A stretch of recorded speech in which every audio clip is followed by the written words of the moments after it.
ودير دائما كفوف مدن دارما On est jam. Mesdames, messieurs, ça fait plaisir de vous montrer notre baba qui est venu de Dakar. On est jam.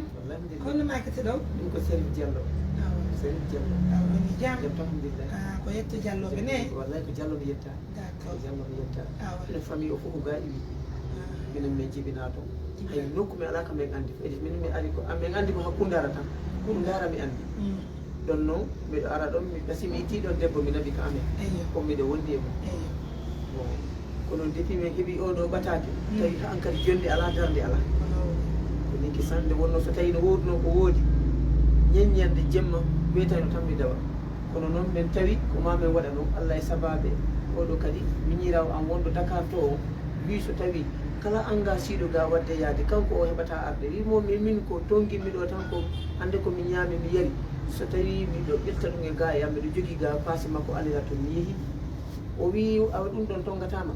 Vous vous rappelez de lui, on ne le connaît pas, on vient de le rencontrer, il vient de Dakar. Hein. Il parle du vieux que nous avons retrouvé entre Balancia et Bertéa. Il y a des missions, mais il y a mais fait, il faut avoir mes fait, le plus souvent, c'est la carrière là, on l'a fait plus de mi watrahila. Mais il y a tout, il y a tant de choses, il y a tant de choses, il y a tant de choses, mais arrive ici, il y a tant de choses, ɓe yi fof men dara ɓaymen joni ɓe zakkaji ɗi no rewtoriɗa ɗum no rewtoriɗa ɗum fof kadi meɗen ƴeewa fof meɗen ƴeewa mais no rewtoriɗa ɗum tottirɗamo ha fodde no goto no dari no wiya ittu fodde ko ɓe ñamata ko takal sona ɓe te wonde o wi ala ƴettetake fof meɗen dara no wiruɗamo baba en acce mi jaɓanama dongal ngal ɓe jaɓali nde ñamde ɗum kadi o sali ɓenni joni mi yaw nde mi artana ɓe mi yeehi mi ari mi ɗaɓɓitiɓe ha mi yaali fof weddama no mi waɗi noon émission bimmi ɓinni mi ɗaɓɓituɓe mi yaaliɓe kadi bimine ngane noon ɓay mi yompodire ɓe min jomi ɗaɓɓituɓe mi yeehi mi ɗaɓɓitiɓe ya mi jendi koɓe jiɗi ko flaw so heka ɓe jooɗi kadi mangoye gaɓe ko haalta ɗum kadi haɗa jooɗodi e makko no yiitirɗamo ni eno wiruɗa woldema ayi joni ɓeɗo ɓe ñifitelle moji mabɓe ɗi mi ronki famadirde mabɓe ɗum no fooyi heeɗi fof miɗa heeɗi miɗa yeeɗiɗarama ça fait plaisir tout Dieu merci oyi jaam o yewti jaam o mbar maali o hayfi buyi ɗon ɗo yo loota e taw e yaay taw yiyamɓe ka so yiɓe o anditeɓe ƴe wonno acce tu joni so yiilan hay kanko daaro iɗo ko honno gono e maɓɓe min ko kanko ko kawam kaw a reedu nenam miñitiɓe kamɓe fof gorko e debbo ko nenam Mariama Camara miñiti ene goto ɓe wi kam en lagine ga ga o ga o ko Sénégal acci men ari hi ko wonɓe honto lagine ka kamɓe ko honto lagine bantara ko bantala ɓe jeeya kotoni bantala ko baki o ka oto lumbita baki o to ko baki o lumbata ɗo donc ko ɗon woni ko mo no wiyete bantalari ni ɗon ko ɗon woni andi ɓe buyo e lagine ga ya Sénégal ɓe artata donc andi onon gollita na lagine ga mawɓe ñiɓi tigui tigui minen mawɓe min jinnaɓe an wona kanko wona minen fof mamaji amin e babaji amin fof ko gayi partout ko gayi on andano ko Flowa hombo ɓe wi ga non min on jinnaɓe am ɓe soroji am ɗi wi ko kaliya mawɗe wi ko kaliya wi ça c'est un allant vers Farana ko gawal on hedde no kaliya ça c'est un allant vers Farana kaliya mawɗe woni plusieurs façons ok awa kaliya ɗo ko ni minen fof minen fati on yi nene mo nayɗo nene mo moyi ñaccani ɓeɗo famille nene mo ko honto iwi fof ko ga kono ɓe andaga kala mo accituɗa toon hande e maɓɓe yo ar ha wawama wiide mbiɗa ara ga mi ha mi yiya famille an ka walla ka ɓen an iwno ma ka nene an iwno on tigui si a acciti ɗum toon tan hankkadi si wona Allah e julɓe ɓay julɗo yiyata julɗo no an a woppari a woppamo ko ni tan kono so wona ɗum jommu ganda ka yaha donc on anda goto lagine ga oɗo kawa Algasimo oɗo ɓiɗɗo koto makko kawa Mamadou Camara ɓiɗɗo makko on ƴettuɗo mo on no wiye Yabuba on ko bantala joni kotoni bantala ɗum ko frontiére dinde kundara natirgal manin to ko serat ɗum de ko Guinée bantala ko lagine jeeya ko frontiére depuis ñallal ngal hanki depuis 8 heures miɗo e nder oto ha e nder gawal quoi jemma 3 jemma 4 heures moyen mais waali ono wiyete pita mi waali pita mi yetti pita ko e 3 miɗa ko pita mi heɓami ayi konto waɗo ɓe gar voiture gar voiture mais len fof kay nder auto alilan notila ngadi on saɓe kundara ko ɗolan ka nder auto men ñiwbi non non min noddotama meɗen ɗo no kadi min yawti min mbaɗima laɓe way kaliya kadi no gawal quoi kaliya kadi no gawal non nolan ɗo ɓaɓe no dila ɓe tamporisi tunno o hewti e jam on mbar maali woy on solatano paɗe joni man yahin toon ne man yahin toon naare moɓɓe weltanoɗen kadi ɓe ga police moƴƴa sabu no ɓe wallime gila ko toon men nayiɓe sokaɓe ɓe walliɓe ɗon minen kam ɓe naɓa ñamete maɓɓe on ayi ɗo ni hande ɗo ni ni a joni a ittiri koyde yawta eyi ɗettan moon yo sodre mon nan woy ɗon e jam hayfi way koy yo dewi joni hana koye wotude maɓɓe ne eyi yesso Allah jaaɓi tawi kay o jaaɓi mais mbiɗa andi kam wona kalle moye mo salo so yii kam tan o salotama ɓe andi o mo andi lan ɗo kay joni ha yiyemo rek mo andi mi moƴƴa mo andi mi minge makko mawnidi min sertata jemma ñalawma ɗum ɗo heɓani men makko ɗoydi tan hewtitima ɗoydi tan min yanggodi wona ka amen jemma e ñalawma o min sertata jemma e ñalawma ittidirta men tan ko men goto men no waalo yo walla goto men no jogui golle ne yaha golle wona e maɓɓe eyyi minge makko hay ataya ko minen rendu hay ataya ko minen rendu oyide Allah ɓe anduto ngawa on jarama sena mon mesdames, messieurs, ça fait plaisir de vous montrer en tout cas notre homme qui est venu de Dakar. Il est venu pour enfin prendre notre baba que nous avons retrouvé dans les rues de Mamou au village. Donc voilà un peu l'importance de nos actions humanitaires, de nos activités. Hein. C'est ça aussi être influenceur ou influenceuse. Quand tu fais une émission, ça impacte positivement. Hein? Un papa qui est sorti de Dakar, ça fait 5 ans aujourd'hui, à travers les émissions, on retrouve sa famille. Sa famille est là. Mais oui, Dakar, c'est qui a amené la Guinée. Johnny a doit l'autre une photo. Une photo que y a un temps, oui, est possible. Il y a des femmes, il y a des restaurants. Il y a des femmes, il y a des restaurants. Mais il y a des. Et photo, après, non, si on va dans le dire, mais vraiment, c'était une hébino. tawi mi heeɓino wondi ko woni tomi woni jemmidoyde kono so heɓani tan sofo dogo ko oto loran par ce que on depuis mi ƴettimo yaha daro o tardema o heewu kono ayi ɗo joni ɓay hande on sigil parce que là yoɓe muñi han janggo hande photo ɗon hande ma yomɓe wandire ɓen ɗum photo ɗon d' accord nous on va trouver même si c'est une chambre à l'hôtel pour eux voilà parce que malheureusement min ala komi wernon ga kono ɓayara chambre ji no woni ka hôtel partenaire ɓe mi halaɓe ɓe loja mi laɓɓana chambre ko wawa wonde han janggo photo ɗo mene mi laɓana fakka on ɗon ɓayre ɗo fara yabde maɓɓe ka restaurant ɓingue maɓɓe mi yaade après jumbi 6 heures mami ɗettana auto may ha laaɓe so yewti laaɓe représentant amen o laaɓe on kadi embarquant non auto nan on nani minen kadi ɓay joni hen kadi mbiro amen o mi yawa e salate mi yiyaɓe toon mi yaha mi yiyatama toon salate assistance humanitaire d'urgence nulle part ailleurs. C'est la vraie version, 900 personnes. Tapotez le live, on va monter à 2000 personnes, on va aller ensemble. On ne va pas couper le live. On va aller montrer. On va aller montrer. Fais comme ça. Bon, on va continuer à expliquer le film. Maintenant, il y a des expliquer le film. Mais kanko dal ɗum ɗo ko yettude Allah tan oɗo debbo ko Allah yoɓata mo debbo ko Allah yoɓata ɗum bon alhamdulillah rabbil alamina bon neɗɗo so julɗo yalti ndeke julɗo no majja sama e julɗo jinnaɓe makko ɓe ko yettude Allah ala debbo mum ala gorko mum na jinnaɓe amen ɓe fof ko hankadi kala mo hawruɗa e maɓɓe kadi tan yoneɗa ɗum wona baba goto e makko wona kala ko wondi kanko hedde ko wuuri ko hande ko jam tan alhamdulillah rabbil alamin tawa ɗum wona ko alanama goɗɗum kono sa yettima tan jaɓɓoma wernuma te kadi taw wona kadi andinma a tawi neɗɗo e ndeke Allah waɗi o samani men ko Allah onon ɓeɗo julɓe moƴƴuɓe Allah min yetti Allah tigi min du'anima on noon kadi min du'anima o min weltanima ma Allah yoɓa on kadi joddi ɓurde e tentude Allah yoɓata on seereɓe amen foof no weltori ɗum ayi imamu amen ɗaybatu Serif Diallo tokora am vraiment kanko jaatiɓe julde makko alansara ñande alarba mi waynimo ɗum tan o welti o wi o yiimo e feese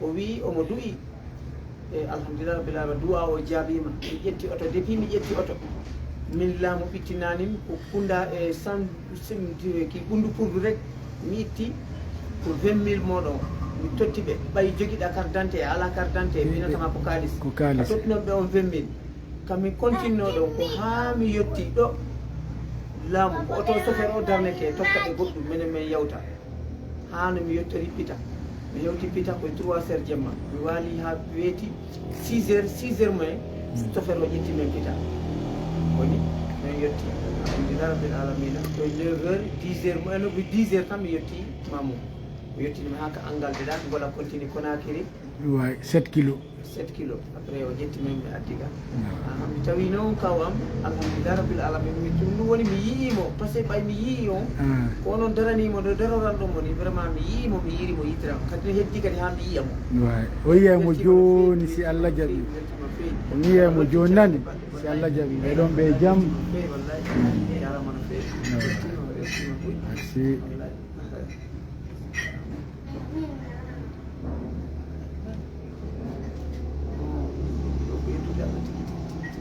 weltike moƴƴa moƴƴa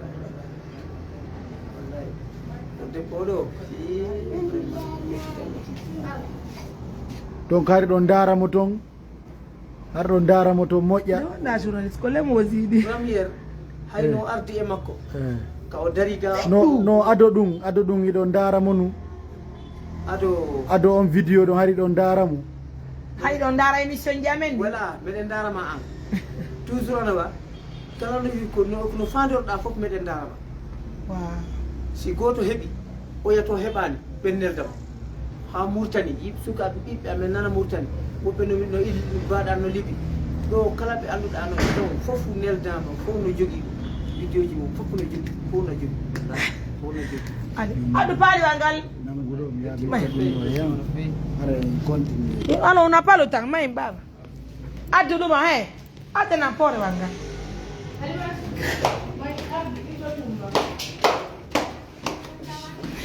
Allez mes amours, suivez-moi, je ne veux pas couper le live. Je veux aller. Hey, Hatido. Suivez-moi.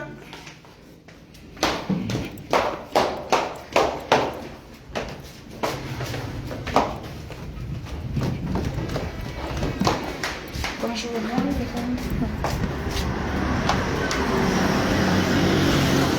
Vai ma perde. Ah, andiamo, ça va? Ma então? Ah, no?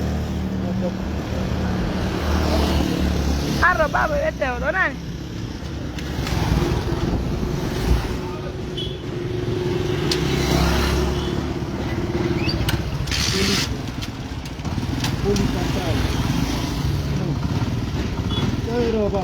Tenelo.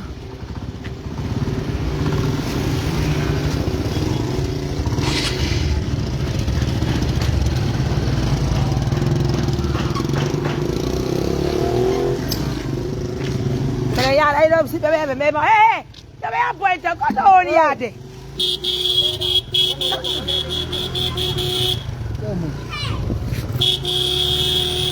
Me o gorgo kadi o hulbini pe.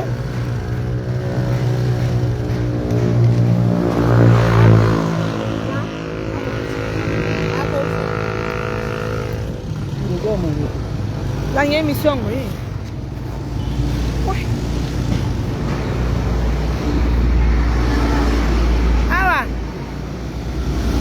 O gorko ɗo ka no hulɓinine ato on naɓude ɓeya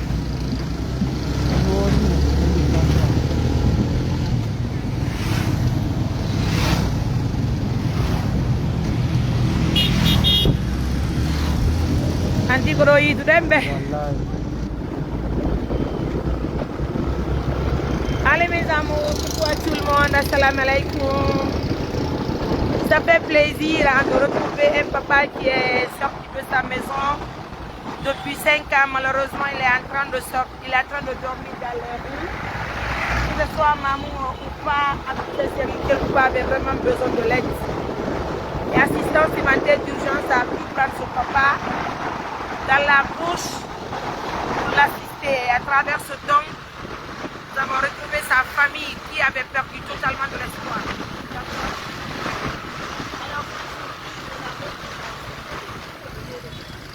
Continue là.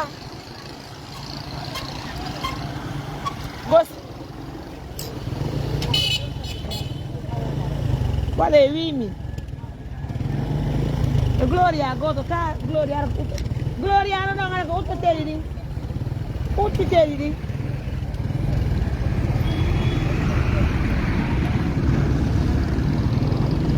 mi amaɓe mi yewtiɗo vrai vrai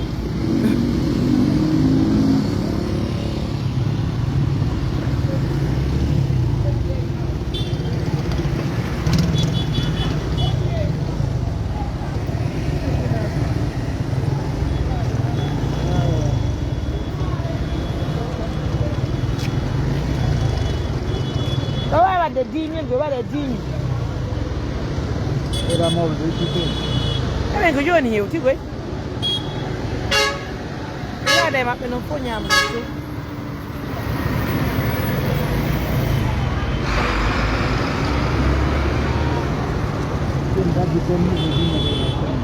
Allez, il y a la scène.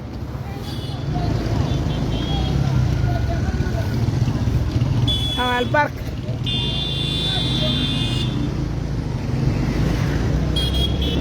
Donc, mesdames, messieurs, comme vous le voyez, je suis de cœur avec vous, je suis très contente.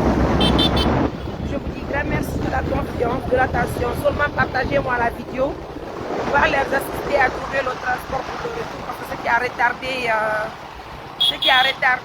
la venue du papa qui est venu de Dakar pour voir le papa que nous avons retrouvé ici, c'est par manque de moyens. Donc on va les assister, je vous prie humblement, surtout si on obtenait un partenaire pour acheter une valise d'habits pour le papa là, ça allait vraiment faire beaucoup même. Son embêton qui n'est pas de comme le là. Rapidement s'il vous plaît, son embêton qui voilà, son embêton qui est matissal qui est le je demande à mes partenaires de se réveiller s'il vous plaît, assister au l'ONG, assistance humanitaire d'urgence. Comme d'habitude, on va trouver des habits pour notre papa et des chaussures. Avec ça, il va rentrer avec... voilà.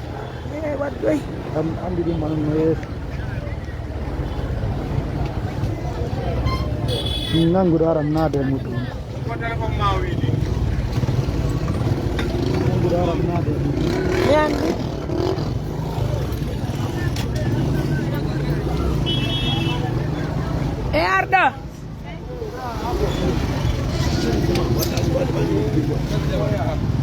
Ça va, déjà? Ayo Mima. Kojel. Ah. Eh abome. Aïdo be musi ema ebe. Vous allez bien? Kobelo wari. Salam alaikum. Sene nergaba. Sous-préfet. Sous-préfet. Merci beaucoup. Les problèmes sont gentils. Motivés, ils savent comment maîtriser les gens. Voilà.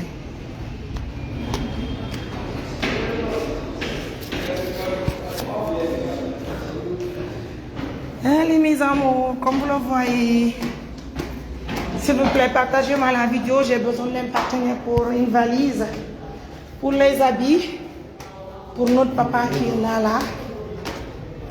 Oh là là. Bon colonel, vous allez bien? Et vous allez bien? Ça va. Ah ok, donc l'autre est venu. Ah mais. Assalamu alaikum.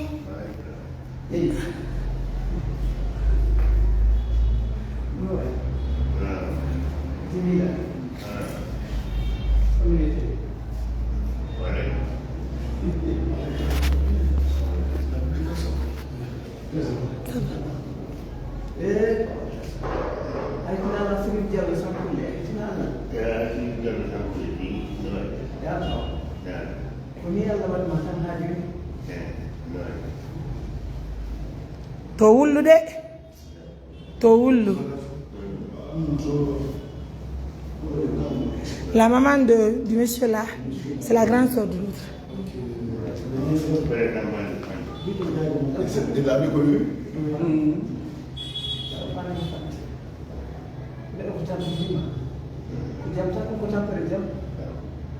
oɗo moƴƴuɓe Allah si neɗɗo iwi e ndeke ndeke julɗo iwa e julɓe ala samata koye julɓe on weltanama noon on duwanama wonɗo e place mo ƴew ala e place mo yo Allah ɓamtu fi muɗum kadi on duwanama si waɗi on duwanama on weltanama ɗum ɗo oɗo ɓoccitori men kono ɗumen sikkirta tan Allah waɗi ndeke ko ma o ara ha yettanomen ga hayni mi gilande mami joli kala fullenkiri jemmu ñallal ngal fof gila ta nane fuɗɗuɗo yiɓe nder oto ha mi waali e nder oto ha mi waali pita kono ko kay nder oto hemɓe yiɓi ha ɓeeti mi dawri noon kadi ha e 10 heures mi yettiɗo mi miijo oɗo holno kañum yettori jono seeɗa seeɗa wandede ɗo o yetti Allah kala no yiiɗo no waɗiri oɗo no reɗiriri oɗo kala no waɗiri alhamdulillah rabbil alamina o no yeeɓa ton gorko mum debbo mum goto fof no yeeɓa o e makko no haltiri e makko eno yewtidiri e makko ha o andi ndeke wona wonɗo e sogo mum fof mbeɗen yeeɓa ɗum mbeɗe jeɗo ɗum min yetti Allah noon kono woniri ko golle maɓɓe ɗen umani wali ɓe ɓuyi e nder moƴƴa ñande mi yino il faut lui dire bonjour no wara jummo yewɗo hoore wonani to wiiri ya goɗɗo wiiri ni ñande mi wakatano saare allah ko alhamdulillah rabbil alamin no wotti tan kadi e si tawi woni sirkiri si ari to nafata tan haɗa no woodi ko yettude Allah oɗo ko nenam hawti e makko baba nenam kanko noon hannde ko heddi e maɓɓe fof ko Mamadou Djimé goto no wiye Mamadou Camara baba oto makko goto e nene goto makko no wiye nenam Hajiratu Camara on e makko ko nene e baba ɗo hawti honto ɓen ɗo woni on no wuuri no jooɗi sankude e noon no sankulle sankulle ay on miijaati min famani o heeɓi vidéo mi ɗan noon ɓe haalanimo ɓe hollimo vidéo o kadi kono kanko ni hannde hannde e gite ɗe kadi a yi e bonɗum ɗuɗɗude seeɗa mi wi hay hoto Camara nene goto makko o yiɗa o woni Dakar nden on yiirama oɗo miñiti kono on feƴƴi ni oɗo hannde ça va beaucoup de aujourd'hui lui-même tu as vu il se brosse j'ai dit depuis qu'il est venu ici il y a l'entente il y a la compréhension il nous a pas fatigué feu il nous a jamais fatigué c'est une grande histoire ça ce Brigadier quand vous voyez ces premières images les premières images au moins que madame est venue avec non et aujourd'hui il y a une très grande on ne pouvait même pas le reconnaître si c'est pas un proche parent on ne peut pas le reconnaître on ne pouvait pas le reconnaître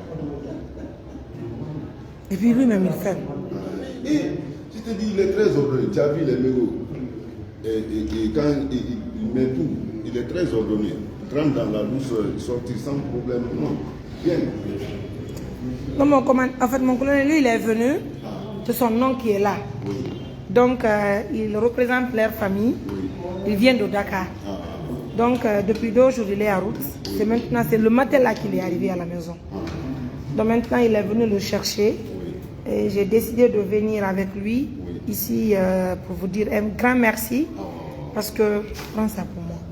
Parce que ce que vous avez fait pour nous, c'est vraiment énorme. C'est vrai que l'ONG s'est impliquée coréen. Moi-même, lorsque je remettais ce don-là, je ne savais pas que s'il n'était pas guinéen. Déjà, il est guinéen parce que ses origines sont de la Guinée. C'est vrai qu'ils sont venus partir à Dakar, s'installer là-bas. Ses arrière-parents. On ne sait pas de quelle famille ils sont. Mais moi, j'étais en mission sur... je partais à Djanjan. Je partais à Djanjan. Maintenant, à Balancia Berthéa, il était là couché. Et j'ai passé, mais j'ai décidé de retourner encore, voir est-ce que ce n'est pas un papa seul qui a besoin de l'aide. Parce que j'avais déjà qu'à distribuer, j'ai décidé de le prendre parmi ces personnes. Donc, nous, je lui ai dit bonjour, il a répondu en couleur, j'ai compris que oui, je peux échanger avec lui. Donc, j'ai pris une partie des 500 000, je lui ai remis, j'ai dit papa, ça c'est pour vous. Donc, finalement, il a commencé à parler avec moi. Ce jour, j'ai voulu vraiment qu'il vienne avec moi pour qu'on puisse lui traiter, mais il n'a pas voulu. Pour ne pas faire le forcing trop, parce que j'étais en mission, j'ai décidé de partir, revenir. Mais à mon retour, j'ai tout fait, je ne l'ai pas retrouvé. Le lendemain, j'ai animé une émission pour dire que j'ai besoin de retrouver vraiment le vieux là. En ce temps, je n'avais pas le numéro de sa famille. Mais j'ai tout fait, je ne l'ai pas retrouvé. C'est le surlendemain que sa famille m'a appelé, ils m'ont envoyé des messages vocaux. Je n'ai pas compris parce que j'ai beaucoup de messages. Mais quand même, j'ai prêté attention, j'ai lu les photos, j'ai vu la photo du vieux, j'ai compris que c'est sa famille. Donc j'ai échangé avec lui, mon Dieu, c'est leur homme. Il dit, mais je ne comprends pas. Ils disent exactement, il a quitté Dakar, ça fait 5 ans. Il dit, il n'y a pas de souci. Moi-même, je l'ai perdu. Je ne sais pas où me retrouver en Europe. Donc maintenant, le soulagement, je suis allée, j'ai pris un taxi. Il n'y avait pas de carburant, mais quand même, j'ai décidé de sortir. Et il faut remercier de passage beaucoup de personnes qui sont impliquées. Parce que la station de service chez M. Chérif, ils nous ont donné un bidon de 20 litres. Ils sont impliqués dans la danse pour nous aider à retrouver le papa. Parce qu'il n'y avait pas de carburant. Et il y avait aussi BTN d'Ambala. Eux aussi, ils ont mis le carburant plein dans ma voiture pour qu'ils vraiment partir, ils allaient le chercher. Donc de là, tout le monde s'est impliqué. Je suis sortie, j'ai marché fatigué, mais je ne les ai pas trouvés. C'est lorsque je revenais, je l'ai trouvé dans mon quartier même. Il était dans mon quartier encore, couché là, il dormait. Sur le banquier. Donc souvent, je l'ai arrivé, je lui ai posé pas mal de questions.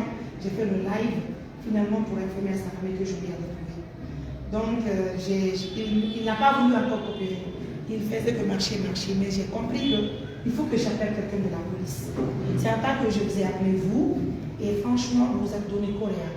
C'est une occasion pour moi de dire merci à toute la police, y compris le prochain de maman, pour connaître la question, parce qu'il s'est donné franchement de temps pour nous aider. Il faut le reconnaître, parce que ni était la police, on n'allait vraiment pas avoir aujourd'hui la même mise sur le papa. Parce qu'il ne faut pas quand même, moi je suis une femme, je ne peux pas quand même forcer la situation, lui prendre, il fallait l'implication de tout le monde. Le Alpha qui est là, il m'a vraiment aidé, il a assisté un Guinéen, il a assisté tout le monde. Quand la récompense, qui vous donne la chance d'avoir de nouvelles promotions et surtout qui vous donne la paix du cœur, parce que c'est ce qui est important dans tout ce que nous faisons. Donc il est là, il nous a aidés, il a envoyé ces éléments. Ces éléments, ce que j'ai compris à lui encore, ils n'ont pas fait le forcing. Moi, ce que je n'ai pas pu maîtriser le papa là, et ils sont venus, ils ont donné tout le père, franchement, il est rentré sans problème. Et depuis qu'il est là, ils ne nous ont pas enfermés. Il est dans cette grande salle. C'est l'amour, la paix. C'est-à-dire, ils ont même mangé avec le papa que d'autres personnes ont rejeté dans les rues. C'est une manière de vous montrer, toute personne que vous retrouvez dans les rues, approchez l'intéressé, aimez-lui, montrez-lui de l'amour. Ça va aller. Et finalement, c'est sa famille qui est là. C'est sa famille qui est là. Et il faut reconnaître que pour l'instant, seuls nos partenaires des États-Unis d'Amérique, Union Yuma, qui nous avait envoyé aussi du Zaka, c'est que j'ai utilisé pour acheter ça. Et ce matin, comme je vous avais dit hier, je voulais partir au restaurant avec lui avant que sa famille ne vienne. Maintenant que sa famille est là, j'ai décidé de venir avec eux pour vous dire d'abord merci. Ce que vous avez fait, vous avez montré que oui, vous méritez ce poste que Dieu vous a confié. En toute sincérité. Parce que si c'était d'autres personnes, n'allaient pas coopérer, franchement. Mais là, je suis même moi étonné du fait que même vos éléments de vous-même, vous avez donné coréen, vous devez suivre. Ça n'a pas vous aider. Baba, arrête de faire mais wali gwa ya mete kono ko be do mo tibi tibi be si be ara no wali tibi be timo be jungwa me be atiga me wa tam be tibi parce que mo hala go hala fe o kambe wali tibi dila be ay do minna ni golle jigo me ke do e biya tabe e yenda tabe burka tabe si nyamete ari be hawta be danki mo be douche ma be internon derga ko on douche do be joni mo be utilise mo be ingina be xara vraiment ko be do be tanto converti mana fewi konngol magol hay sa haalano ni min nani ɗum mi yii ɗum ka festo kadi mi yiiri noon min naniri noon mbiɗe darda on noon wiide tinnoɗe noon sabu wona miɗo kippi woni komi kippi wallelanɗe makko yandi noon so tawi tan ko ɗumani wallelanɗe makko alhamdulillah rabbil alamina hande leydi fof leydi so neɗɗo yiɗa tampinde hoore mum to police woni sa heeɓi siko hono ɓe caɗele tan ko police tan andirata hay neɗɗo so ari e saare ɗum yettori hande nder mamum mi meeɗa andude hay e goto miɗo nana mamum mi anda mamum e minen jinnaɗe ɓe fof ko ga ummi kono hay goto anduɗo nder ladini Allah aywa si mi ari ga mi hokki kam mi wala mi waɗi sogona police mi lanndo police mi yaha mi wala ka police ha police bonno mi heɓayni on sey mi heɓa kam mi wona ma mi heɓa kam mi yaha mi anda ko mi liggo ɗum ɓuri e moƴƴude sa yiɗa wadde hoore maɗa neɗɗo gonɗo alhamdulillah rabbil alamina police kam mais ko neɗɗo yawo hoore mum Allah seeki e bawgal mum waɗi laamu wiɗana yewo laamu ko an ko Allah yawiɗa wona e goto bani adama Allah seeki e bawgal mum waɗi laamu yettude Allah noon mi weltima no feewi laamu lagini hannde depuis min naati nder lagine haa yettadema ɗo ko yettude Allah no sofere ɓe daroto rokka ɓe woda ko rokki ɓe men yawta siko mi ittina ɓundu puudu rek ka frontiére ko ɗo rek kala ko ɗumfuti ndiwanoɓe ɗam e jarniɓe yo Allah lolti ɗum cellal e balɗe yo Allah yoɓuɗo ko ɓuuri e moƴƴude ko ɓuuri e moƴƴude yo Allah yoɓuɗo yo Allah ɓeydu kadi place uji maɓɓe yo Allah ɓeydu dandaɓe hen caɗele yo Allah danduɓe hen caɗele kala ko bonnata golle maɓɓe yo Allah woridiɓe yo Allah danduɓe kadi kata masiba yimɓe mi ani e jaam mi acca ɗo jaam mi hootide e jaam mi tawtoye e jaam mi yaada e nena am kadi ha mi yettude e jaam ne pleurez pas. Je ne sais pas qu'est-ce qu'il faut faire parce que je dois aller avec eux. Mais avant d'abord, ils n'ont pas mal, ils vont aller manger. Mais j'ai peur toujours pour ne pas qu'ils nous laissent encore là-bas. Je vais vous laisser. Parce que c'est pas facile. Il est compréhensible. Mais vous allez partir avec un de mes éléments. Il va vous accompagner jusqu'à ce que j'aimerais encore prendre une chambre pour eux. Ils vont se reposer aujourd'hui. Parce que lui, il avait un trajet. S'il rentre aujourd'hui, encore c'est compliqué pour lui. Ils vont se reposer, on va prendre, même si c'est un logement, ils vont rester là-bas pour aujourd'hui. Ils vont être matinal à la gare routière. On va les embarquer le matin pour laver. De laver, ils vont rentrer. Il n'y a pas de cause. C'est bon. Merci. C'est bon. Donc on va réaliser ces effets. D'accord. On va mettre ça dans le.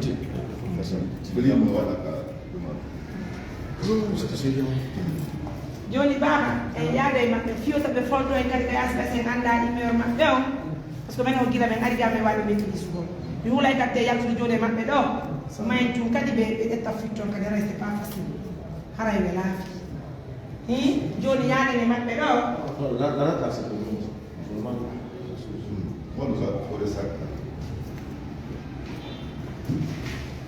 je ne sais pas si on va d'abord prendre le logement ou bien on va aller avec eux prendre le logement. Je ne sais pas si on va pas prendre là-bas. Il y a une résidence vers Plon, non? Oui. Vraiment, une résidence vraiment. Oui, je ne connais pas le nom quand même. Mais il va prendre d'abord le déjeuner.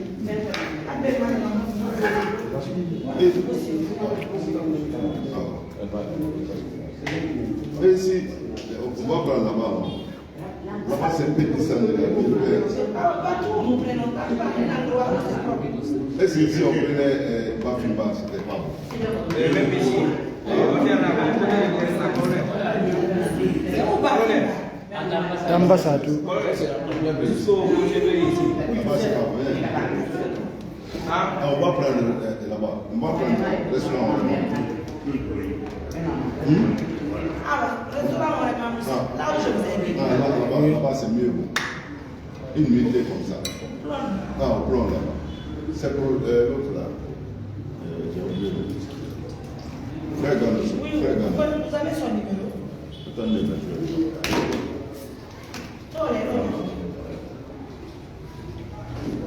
on a fait ça, je les accompagne.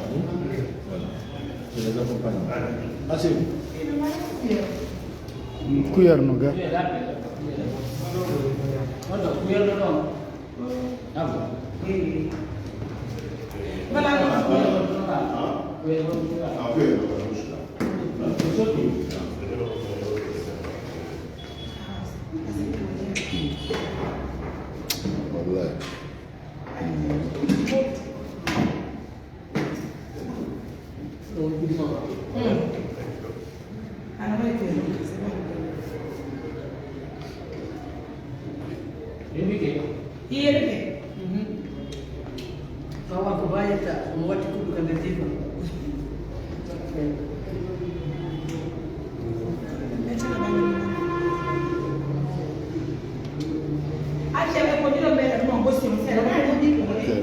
C'est pourquoi. God on not them. Allô? C'est ça? Mon numéro? Okay. Le numéro. Ah, c'est ce que je cherche là-bas. Il y a tellement de gants aussi. Je vais voir.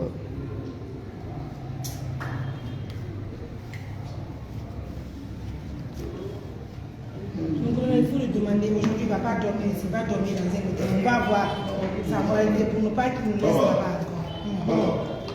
Nini, ande wataka ba mongongani ono liate hôtel ɗo wala o nani hade no comportol ɗo ɗo oɗon kadi wonta noon o nani haalane ɓe sappeta men ton gori oui bonjour Galo, ça va merci bien ah mais meilleur deux voilà ah voilà j'ai pas su oui ah oui merci à la police de merci merci je n'ai pas retrouvé. Je n'ai pas retrouvé son numéro. Mais arrivé là-bas, c'est affiché. Nous dit Namaste, on va ramener. Tu as vu ce que le vieux a fait ici? Oui.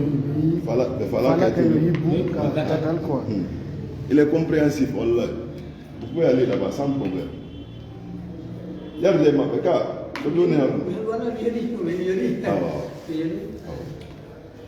Bonnet Noir qui a été mon professeur. Hein? Vous étiez enseignant? Moi, oui, j'ai enseigné. Quelqu'un vous a reconnu ici, donc? Oui, j'ai. Ce monsieur en bonnet noir a été mon professeur qui m'a trop aimé, il est super gentil. Avant d'intégrer la police. Ah, ils vous l'ont dit ici. Commentaire. J'ai enseigné 5 ans avant d'être à la police. Wow. Au collège. Ce qu'il a dit. Yeah, madame est en Tunisie, elle nous a vu. Wow, oui, dans ça. Dans ça. Ah. Je vois. Il faut mettre ça. Elle suit très bien. Oui, il faut mobiliser les bols. Elle suit très bien, madame Poulet, à tout. Oui, on met le baba gaution, on met le gaution.